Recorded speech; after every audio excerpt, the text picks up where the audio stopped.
Hello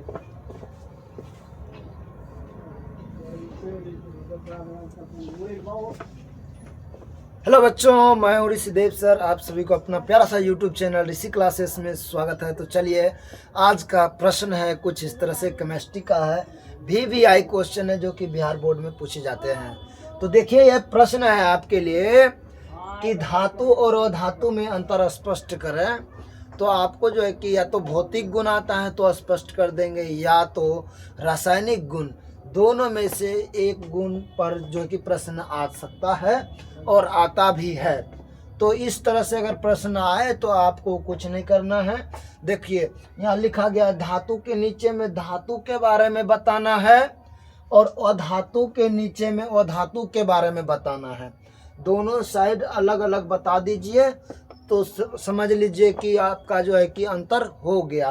तो अंतर क्या होना चाहिए? जो धातु में हो वह धातु में और धातु में नहीं होना चाहिए, यही ना।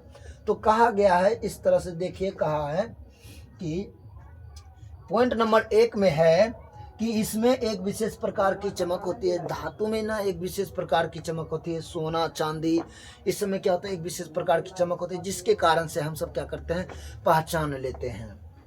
ठीक है, तो पहला नंबर पॉइंट क्या याद रखेंगे, एक विशेष प्रकार की चमक होती है। और अधातु में क्या होगा, इसमें विशेष प्रकार की चमक नहीं होती है या चमके नहीं होती हैं। ठीक है, इसमें एक विशेष प्रकार की चमक नहीं होती। अधातु में क्या होगा, नहीं होगा। क्या लकड़ी में एक विशेष प्रकार की चमक होगा? नहीं होगा। तो उसी तरह से चलिए, प्लास्टिक में क्या एक विशेष प्रकार की चमक होती है? नहीं होती है। तो यहाँ है कि दूसरा नंबर पॉइंट में है कि यह तन्यता होती है, यह तन्य होती है। धातु जो है ना, तन्य होती है। तन्य का अर्थ होता है किसी भी धातु को खींचकर तार की तरह पतली बनाई जा सकती है। तन्य का अर्थ क्या होता है? किसी भी धातु को खींचकर तार की जैसी बनाई जा सकती है, जिसे हम क्या कहते हैं, तन्य। कभी कभी तो यहाँ इस तरह से भी प्रश्न आ जाता है, धातु की तन्यता से आप क्या समझते हैं? तो बाबू लोग घबराना नहीं है, लिखना। कोई भी धातु या किसी भी धातु को खींचकर तार की तरह पतली बनाने की प्रक्रिया को धातु का तन्यता कहते हैं। ठीक है, क्या होगा, धातु जो तन्य होगा और वो तार की तरह बनता है। ठीक, और धातु में देखो जस्ट उल्टा हो जाएगा बाबू लोग कि यह तन्य नहीं होते हैं, यह तन्य नहीं होते हैं, होते भी हैं कुछ। तो उसमें क्या होता है कि बाबू लोग कि तन्य तो होता है लेकिन वह भंगुर हो जाता है, टूट जाता है और उसमें करंट नहीं फ्लो करता है। कई बच्चे कहेंगे सर हम तो जो है कि प्लास्टिक, जैसे कि कोई भी प्लास्टिक को जलाएंगे, अगर उसे पकड़ के खींचेंगे तो तार की तरह बनता है। हाँ बच्चों, तार की तरह बनता है, बट उसमें करंट क्या होगा, प्रवेश नहीं करेगा, इसीलिए वह क्या है, वो धातु है। राइट, यहाँ कहता है तीसरा नंबर पॉइंट है, धातु का तीसरा नंबर पॉइंट है बाबू लोग, कहा है यह आघातवर्धनीयता होती है। धातु जो है ना, आघातवर्धनीयता होती है। आघातवर्धनीयता का अर्थ जो होता है बाबू लोग, वो ध्यान देना। और आघातवर्धनीयता का अर्थ होता है किसी भी धातु को पीटकर चादर की तरह पतली बनाई जा सकती है। यहाँ तक कि आप जिस पन्ने में लिख रहे हैं, जिसको कागज बोलते हैं, कागज जैसी पतली बना सकते हैं। किसको? धातु को। किसको? धातु को। तो जिसे हम क्या कहेंगे, आघातवर्धनीयता कहेंगे। तो धातु में क्या होता है, आघातवर्धनीयता होती है।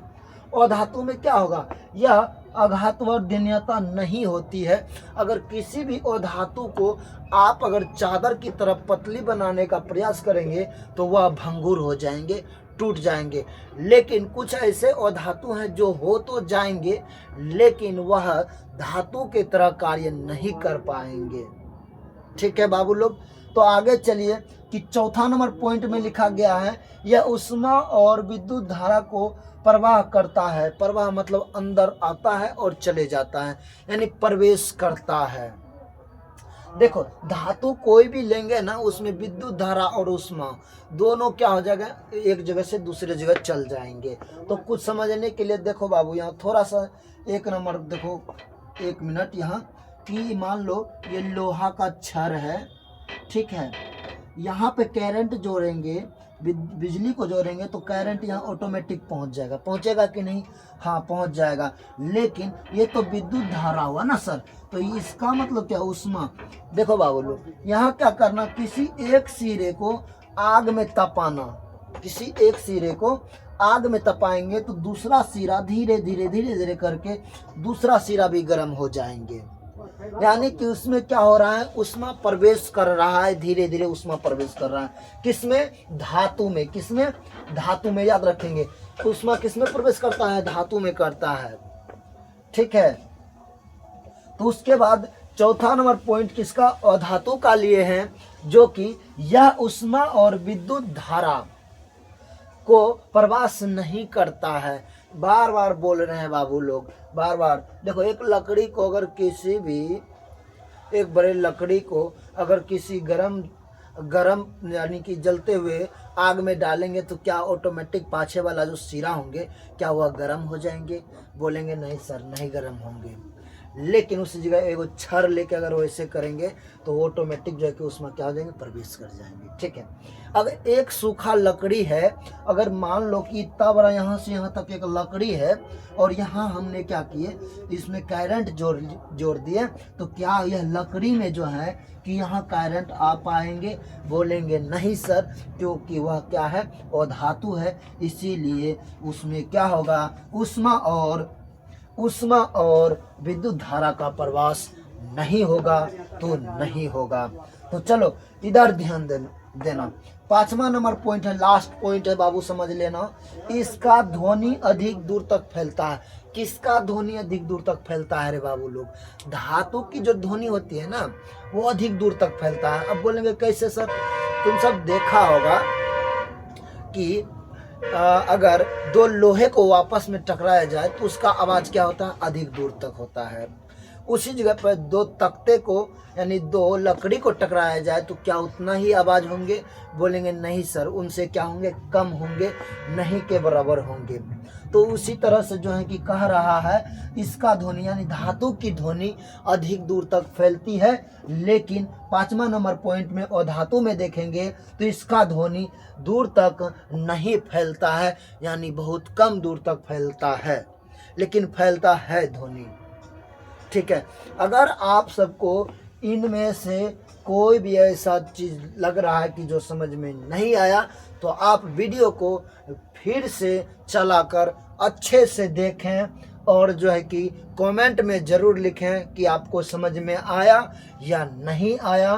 तो ये प्रश्न कई बार पूछे जाते हैं बाबू लोग, इसको एक बार ज़रूर जो है कि तुम सब बढ़िया से याद कर लेना, ताकि आपको कहीं भी दिक्कत ना हो।